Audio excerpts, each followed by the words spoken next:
Good evening, dear students. How are you all? Welcome to Shaping Minds. We know. Let us continue with Max Weber, another concept. Thinkers class में ले रही हूँ, आप सभी को पता है. हम एक के बाद एक थिंकर्स को कवर अप करते चलेंगे. Let's start with max weber. Researcher must be value free. जो मैक्स वेबर हैं वो बोलते हैं कि जब आप रिसर्च करते हैं, कोई भी फील्ड पे रिसर्च जब आप करने वाले हैं, तो आपको कैसा रहना है, मतलब किस तरह रहकर आप क्या चीज़ें, क्या रूल कंडक्ट, ये सब चीज़ें आपको फॉलो करनी है जिसके थ्रू क्या हो आप एक अच्छी रिसर्च कर पाए. तो उसमें सबसे ज़्यादा ज़रूरी है value free. Value free means आप बायस नहीं होंगे. मान लीजिए आप किसी भी कास्ट का स्टडी करते हैं, आप किसी भी धर्म की स्टडी करते हैं, आप अगर फीमेल कोई ग्रुप है उसकी स्टडी करते हैं, आप एक मेल ग्रुप की स्टडी करते हैं, कोई भी स्टडी, उसमें आपको अपनी बायसनेस लेके नहीं आनी है. ठीक है. मान लीजिए आप खुद मुस्लिम धर्म से बिलोंग करते हैं और आप स्टडी कर रहे हैं हिंदू धर्म की, तो वहां पर आप अपना प्री अजम्पशन माइंड लेकर नहीं जा सकते. कोई भी मान लीजिए रिसर्च है, उसका जो भी आपको टॉपिक चूज करना है, मान लीजिए कि आप किसी रिलीजन का स्टडी करना चाहते हैं, तो आप जिस टाइम अपना टॉपिक डिसाइड करने वाले हैं तब तक आप थोड़े बहुत अपनी चीज़ों को रख सकते हैं. अपने जो भी आपका प्रीज अजम्पशन थॉट है, जो आपका दृष्टिकोण है उस चीज़ के प्रति, तब तक वो चीज़ें ठीक हैं जब तक आपने टॉपिक डिसाइड किया है. लेकिन अगर एक बार आपने रिसर्च स्टार्ट कर दी किसी भी चीज़ से रिलेटेड, किसी भी फील्ड के बारे में, तो आपको वैल्यू फ्री रहना पड़ेगा. दैट मीन्स कंप्लीटली आपको अनबायस होके वो स्टडी को करना पड़ेगा. क्या यानी क्या रहना है आपको? अनबायस. क्योंकि बायसनेस आने से क्या होता है, रिसर्च अफेक्ट होती है. मान लीजिए किसी भी कास्ट के बारे में आपका पहले ही कुछ प्रिजम्पशन, अरे ये लोग तो बहुत स्ट्रिक्ट होते हैं, जैसे जाटों के बारे में बोलते हैं ना कि ये लोग तो बहुत स्ट्रिक्ट होते हैं, ये लोग तो बाय नेचर ही बड़े एंग्री होते हैं. आप प्री अजम्पशन लेके अगर आप उनसे क्वेश्चन करने जाएंगे, आपका पहले ही माइंड सेट है, तो आप उनके थॉट्स को समझ नहीं पाएंगे. इसीलिए वैल्यू फ्री रहकर अपने रिसर्च को हमेशा करना चाहिए. और क्या चीज़ें होनी चाहिए? वैल्यू न्यूट्रलिटी, यानी न्यूट्रल रहिए. ऐसा नहीं है कि बिल्कुल ही आप चीज़ों को एक साइड कर दें. न्यूट्रल रहिए रिसर्च के टाइम पे, क्वेश्चंस प्रिपेयर करने के टाइम पे, क्वेश्चंस पूछने के टाइम पे, आंसर्स उनके जो भी हैं उसको लिखने के टाइम पे, या फिर जब आप उनके आंसर्स को एक्सप्लेन कर रहे हैं उस टाइम पे. वैल्यू रिलेवेंस या वैल्यू रिफ्लेक्सिविटी, ये वही चीजें हैं कि किस तरह से आपको अपनी चीजों की वजह से रिसर्च को अफेक्ट नहीं होने देना है अपने नजरिए की वजह से. Next is what is verstehen. Verstehen होता है deep understanding. Deep understanding of something, या फिर एक तरह से बोल सकते हैं हम इन डेप्थ स्टडी. ठीक है, वो भी मैं यहाँ पे मेंशन कर देती हूँ. In depth study. किसी भी चीज का, किसी भी, मान लीजिए आप कास्ट पे स्टडी कर रहे हैं, आपको उस कास्ट के बारे में डीप स्टडी करना पड़ेगा, अच्छे से चीजों को गहराई तक जाके समझना पड़ेगा. उसी को बोला जाता है verstehen.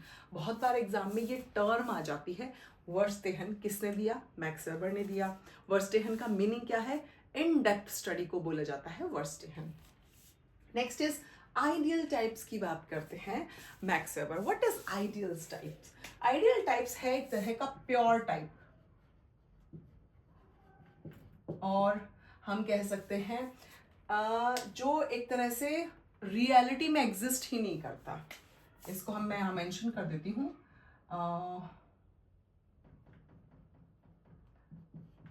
Does not exist in reality.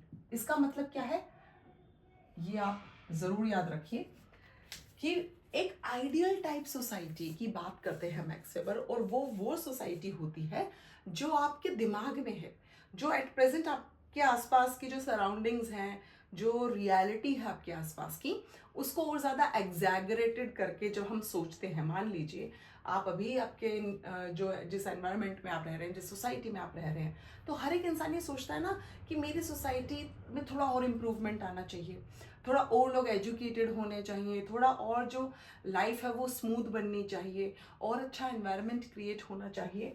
वो होती है आइडियल टाइप सोसाइटी, यानी जिस सोसाइटी के बारे में आप सपने देखते हैं कि ऐसा हमारा समाज होना चाहिए, ऐसा हमारा देश होना चाहिए।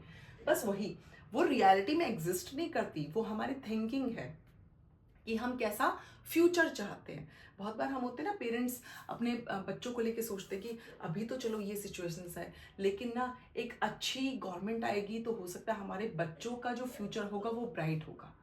ऐसा सोचते हैं ना, तो ये हमारे क्या है, ये हम ऐसा चाह रहे हैं कि देश में ये चेंजेस आए, ऐसी ऐसी सोसाइटी हो, इक्वालिटी हो, है ना, किसी भी तरह का डिस्क्रिमिनेशन ना हो, कास्ट बेस्ड, रिलीजन बेस्ड इस तरह की चीज़ें ना हो, रेप केसेस ना हो। तो कैसी सोसाइटी हम चाहते हैं, बहुत ही अच्छी, जो बहुत हर तरह से परफेक्ट हो। तो ये रियलिटी में नहीं है, बट ये ऐसा हम सोचते हैं। तो दैट इज आइडियल टाइप बोला उस सोसाइटी को, ताकि हम एक कंपैरिजन कर सकें। अभी एट प्रेजेंट जो सोसाइटी है, तो हम क्या करते हैं, हम एक एग्जाम्पल अपने दिमाग में रखते हैं कि ये चीज़ें सॉर्ट आउट हो जाए तो एक अच्छी सोसाइटी बन जाएगी। तो कंपैरिजन के लिए है आइडियल टाइप की, अरे वैसी सोसाइटी होनी चाहिए जहाँ पे सभी लोग एक जैसे मिलजुल कर रहे, एकता से रहें, इंटीग्रेशन बना रहे, डिसबैलेंस क्रिएट ना हो, क्राइम खत्म हो जाए। ये है ideal type. Theory of bureaucracy, very important concept of max weber. जो ब्यूरोक्रेसी क्या है, इसमें क्या होते हैं, रिटन रूल्स होते हैं, रेशनैलिटी होती है, फॉर्मल होता है, हायरार्की फॉलो होती है, यानी एक नीचे लेबर है, फिर उसके ऊपर कोई बॉस है, फिर उसके ऊपर कोई सुपीरियर बॉस है, इम्पर्सनल रिलेशनशिप्स होते हैं। तो मैक्स वेबर क्या बोलते हैं कि ब्यूरोक्रेसी को उन्होंने ये जो कॉन्सेप्ट उन्होंने बताया, इसमें क्या है कि हाँ भी सोसाइटी में एक अच्छी सोसाइटी कैसे रन करेगी, जब एक कंप्लीट ब्यूरोक्रेसी जैसा हो। जैसे क्या, रिटन रूल्स आप उनको फॉलो करें, फॉर्मल रहें, इनफॉर्मल ना हो रिलेशनशिप्स। आपने अब देखा है ना कि जो सोसाइटी है, चीज़ें चेंज हो रही हैं। पहले क्या होता था कि आपको जॉब, अगर मान लीजिए आपको कहीं भी जॉब चाहिए, वहाँ पे आपके कोई लिंक लाइजन हो, वहाँ पे आपके कोई रिलेटिव हो, तो क्या होता था, आप उनको बोलेंगे अरे मैं यहाँ पे इंटरव्यू देने के लिए आ रहा हूँ, तो कुछ ना कुछ सोर्स लगा के आपका सिलेक्शन हो जाता था। लेकिन अब चीज़ें क्या हैं, अब चीज़ें ज़्यादा स्ट्रिक्ट हैं, रेशनैलिटी आ गई है। यानी अब चीज़ें आपके लिंक लाइजन या आपकी जान पहचान या आपकी पावर से नहीं होंगी। अब चीज़ें डिपेंड करती हैं, आपका सिलेक्शन डिपेंड करता है आपकी क्वालिटी पे, आपकी एजुकेशन पे, आपकी मेरिट पे, आपके स्किल पे, आपके टैलेंट पे। तो ये होता है ब्यूरोक्रेसी, और इसमें हायरार्की फॉलो होती है। पहले कोई ग्रुप ऑफ वो होगा एक तरह से, जो उनके जो कलीग्स होते हैं, फिर उनके ऊपर बॉस होते हैं, फिर उनके ऊपर कोई और बड़े पूरा कंपनी का मैनेजर होता है। तो एक हायरार्की फॉलो होती है।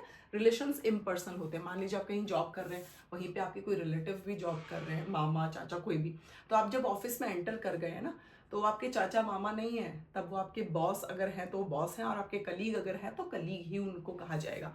आप उनको सर या मैम कह के ही रिस्पेक्ट करेंगे और बात करेंगे। वहां पे आप अपने रिलेशंस को साइड पे कर देंगे। That is theory of bureaucracy. Next is types of action. जो कार्ल मार्क्स है, उन्होंने 4 टाइप्स ऑफ एक्शन की बात की, ज़्वेक रैशनल, वर्ड rational, then traditional, third one, and fourth one is affective and emotional. ज़्वेक रैशनल क्या है? ज़्वेक रैशनल है, इसके लिए टर्म यूज होती है कई बार, इंस्ट्रूमेंटल।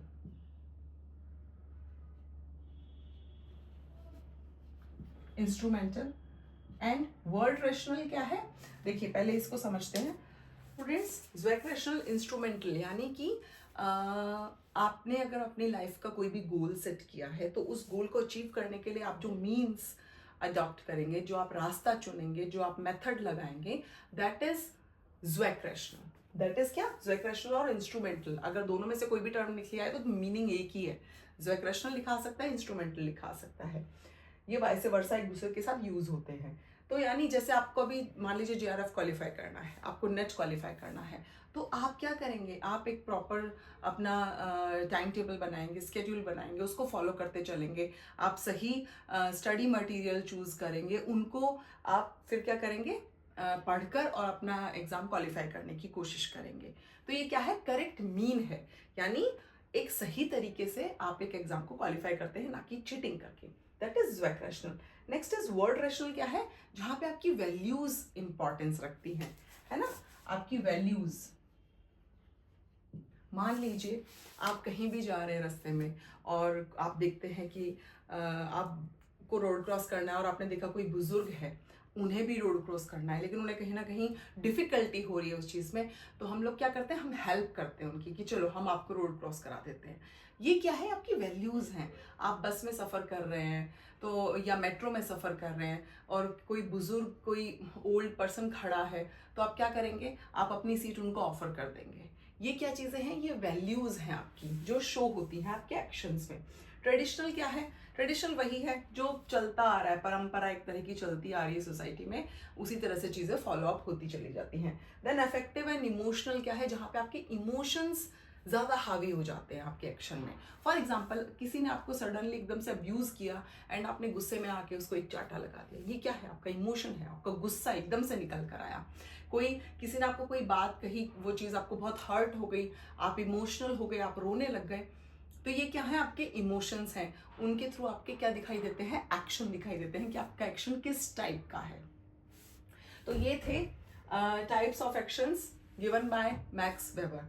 नेक्स्ट वीडियो में हम आगे कंटिन्यू करेंगे। तो डियर फ्रेंड्स, अगर आप लोगों को समझ में आता है तो प्लीज़ कमेंट कर दिया करो। It's my humble request to all of you, and please do like, subscribe and share my YouTube channel. Thank you so much, bye bye and take care.